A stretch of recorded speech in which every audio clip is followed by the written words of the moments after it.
Assalamualaikum warahmatullahi wabarakatuh. Halo semuanya, perkenalkan saya Maharani Bintang Azahro dengan NIM 2304 1060 184 dari kelas PGMI 06. Di sini saya akan membahas dan melakukan eksperimen sederhana tentang pesawat sederhana.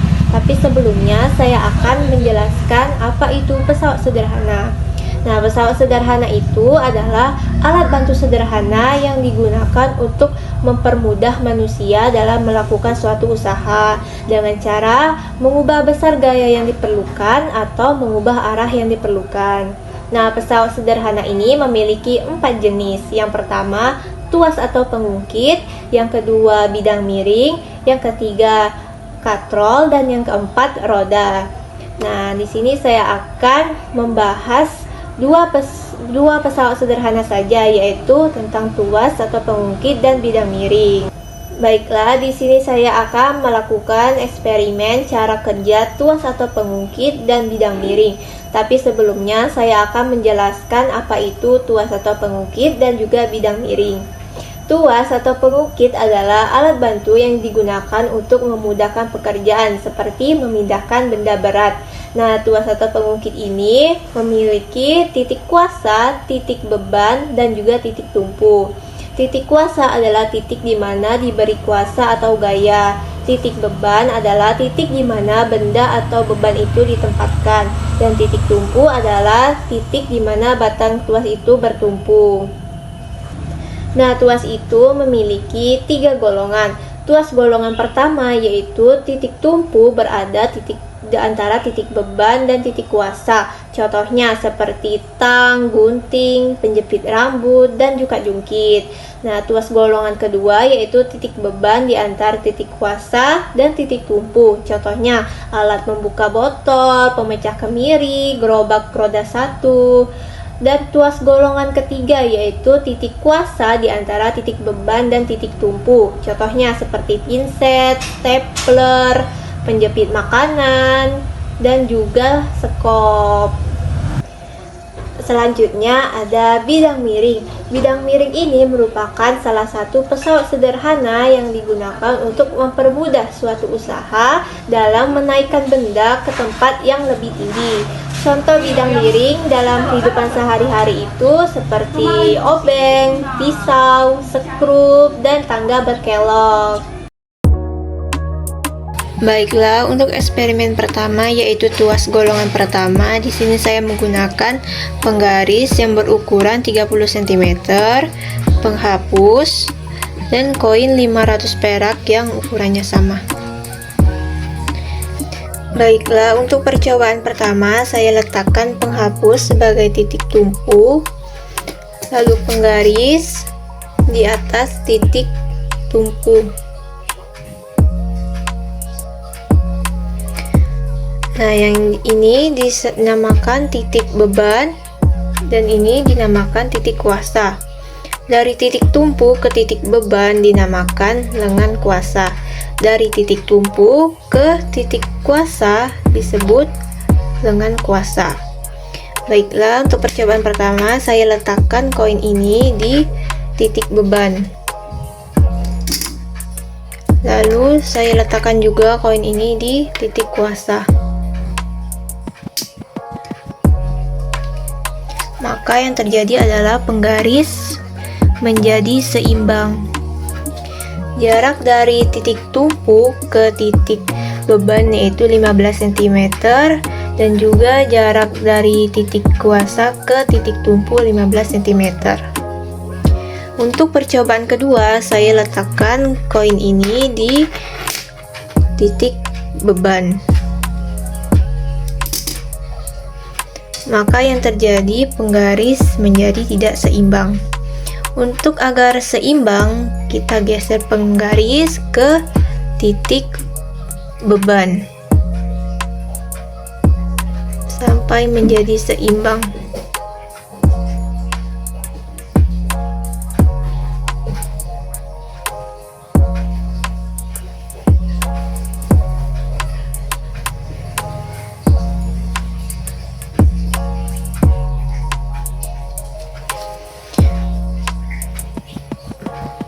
Baiklah, sekarang penggaris sudah menjadi seimbang.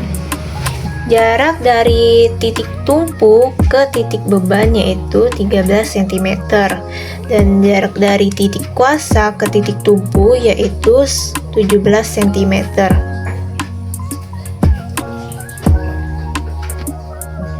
Contoh kedua dari tuas golongan pertama adalah gunting. Nah, ini disebut sebagai titik kuasa, ini disebut sebagai titik tumpu, dan ini disebut sebagai titik beban. Untuk mencontohkannya, kita bisa menggunakan kertas ini. Nah, lalu kita berikan gaya kepada titik kuasa ke titik beban agar dapat memotong kertas ini.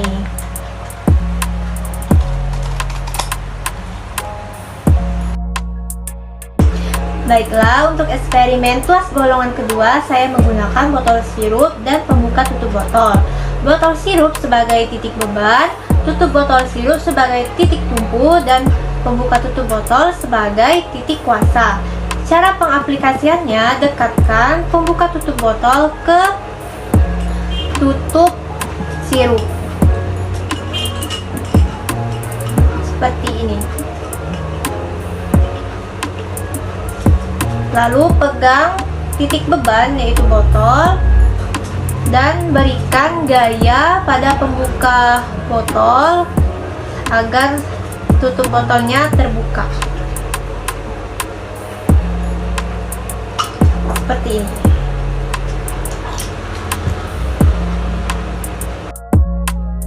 Untuk eksperimen tuas golongan ketiga, saya menggunakan pinset dan stapler.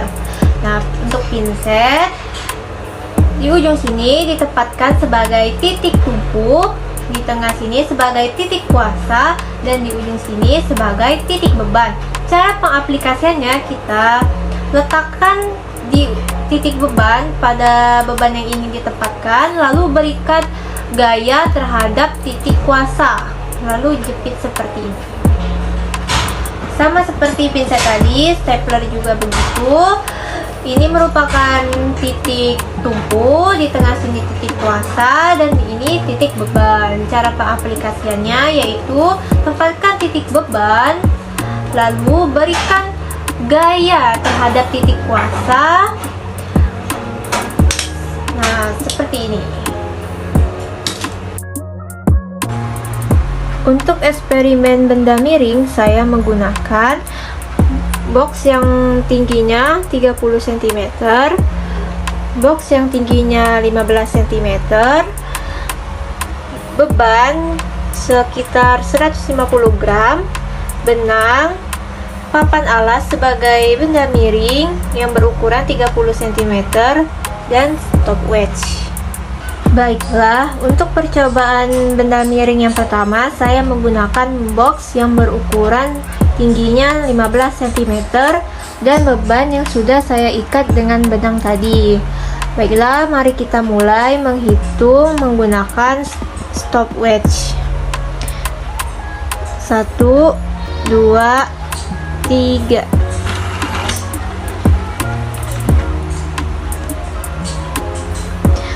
Waktu yang diperlukan untuk mengangkat beban yaitu sekitar 4 detik. Baiklah, untuk percobaan benda miring yang kedua, di sini saya menggunakan box berukuran 30 cm dan beban yang telah saya ikat menggunakan benang tadi. Baiklah, mari kita hitung menggunakan stopwatch.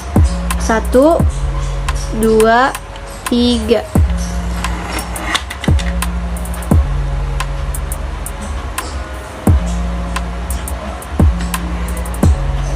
Waktu yang digunakan untuk mengangkat beban tersebut yaitu 8 detik. Baiklah, kesimpulan dari percobaan dua benda miring tadi adalah semakin landai benda miring, maka semakin kecil gaya yang akan diberikan. Begitupun sebaliknya, semakin curam benda miring, maka gaya yang akan diberikan semakin besar.